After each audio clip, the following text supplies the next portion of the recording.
کوئی شخص آخرت کی عزت اور مراتب عالیہ کو 3 چیزوں کے بغیر حاصل نہیں کر سکتا: اخلاص عمل، دنیا کی امیدوں کو چھوٹا کرنا اور تقوی کو لازم پکڑنا۔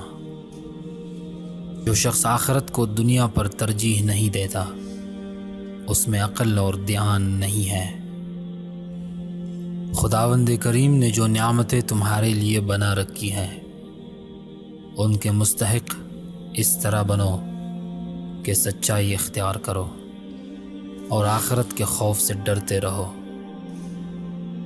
اگر تجھے اللہ سے رحمت کی امید ہے تو ویسا ہی اس کو پہچاننے کا خیال بھی رکھ۔